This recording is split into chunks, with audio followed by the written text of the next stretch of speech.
এই লুকটাকে এত ভালোবাসা দেওয়ার জন্য সবাইকে অসংখ্য ধন্যবাদ।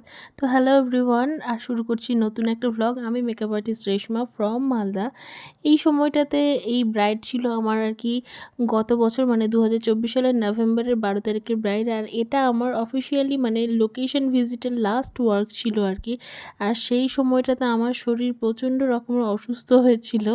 যারা নতুন দেখবে তাদের জন্য বলে দিই, অসুস্থ ছিলাম কারণ সেই সময় আমার 9 মান্থের প্রেগনেন্সি চলছিল, অ্যান্ড দ্যাটস ওয়াই এটা আমার লাস্ট ওয়ার্ক ছিল। তো আমরা ব্রাইডের লোকেশনে পৌঁছে যাই আর কি। ধরমপুরের লোকেশন ছিল, মানিকচক ধরমপুরে। আর ব্রাইড আজকে একদম লাল টুকটুকে বউ সাজার জন্য রেডি হয়েছিল, লাল রঙের একটা শাড়ি বেনারসিতে। ব্রাইডকে আমি অ্যাজ ইউজুয়াল জিজ্ঞাসা করি আজকে যদি কোনো ডিমান্ড থাকে সাজার। ব্রাইড আমাকে বলে যে দিদি আমার হচ্ছে কি গতকালের সাজটাকে সবাই ভীষণ অ্যাপ্রিসিয়েট করেছে, সবার ভীষণই পছন্দ হয়েছে। তো আজকে আমি তোমাকে কিচ্ছু বলবো না, তুমি তোমার মতো করেই সাজাও।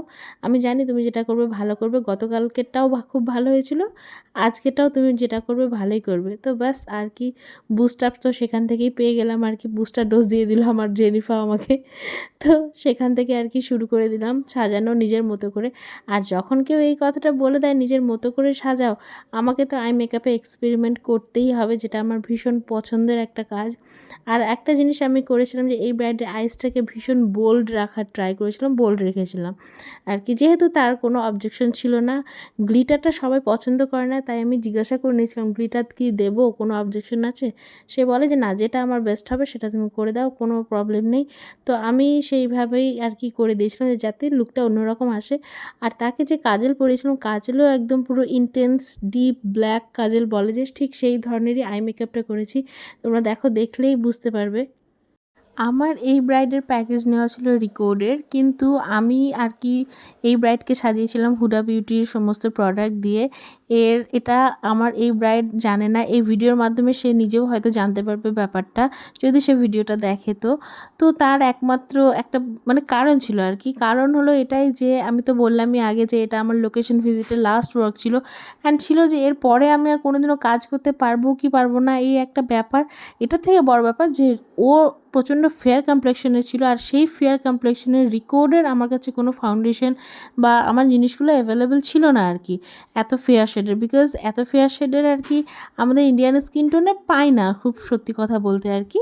তো বাট হচ্ছে আমার কাছে হুডা বিউটির ছিল যে সেম আর কি ওর স্কিন টোনের সাথে ম্যাচ হয়ে যেত, এই ধরনের ফাউন্ডেশন ছিল। তো আমি তাই ভাবলাম যে এটা আমার লাস্ট কাজ আছে, আবার হচ্ছে গিয়ে 1000 টাকা খরচা করে ফাউন্ডেশন কেনার থেকে বেটার যে আমি আমার কাছে যেটা আছে এক্সিস্ট করছে হুডাটাই দিয়েই আমি করে দিই। কারণ বলা যায় না এরপরে আবার কবে কাজে ব্যাক করতে পারবো, আদৌ পারবো না, এই সমস্ত ব্যাপারগুলো মাথায় চলছিল। দেখা গেল যে আমার সব কিছু এক্সপায়ার ডেট হয়ে গেল, এগুলো সব কিছু মাথায় চলছিল। ভাবলাম যে না, এটা লাস্ট ওয়ার্ক, কোনো ব্যাপার না, এখানে হচ্ছে দিয়ে দিই। আর হচ্ছে গিয়ে এতে হচ্ছে ওকে দেখতেও ভালো, ও এমনিতেও দেখতে অনেক সুন্দর, আর ওকে দেখতে আরও বেশি ভালো লাগবে। ভালো, অবভিয়াসলি ও যত ভালো প্রোডাক্ট দিয়ে সাজবে এই মনে করে আমি আর কি ওকে হুডা বিউটির ইয়েটা দিয়ে সাজিয়েছি। আর ভীষণ সত্যি কথা বলতে, জেনিফারকে সাজানোর সময় আমি আমার লাভ লস এই জিনিসগুলো দেখিনি।